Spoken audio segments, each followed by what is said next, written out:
គេថាចង់ព្រួប្រែស្នេហ៍ឡើយសន្យាថានឹងមើលថាត្រាំត្រៃមិនធ្វើឲ្យបងខូចចិត្តឡើយចាប់ពីថ្ងៃនេះពីពេលនេះតើ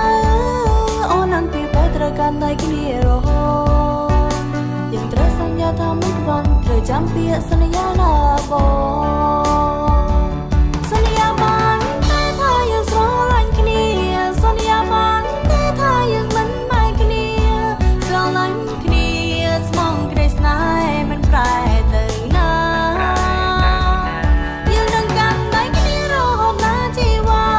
ឧបសគ្គយ៉ាងណាក៏យើងត្រូវស៊ូទ្រាំខំមកអត់ធន់ដើម្បីក្តីស្នេហ៍មួយ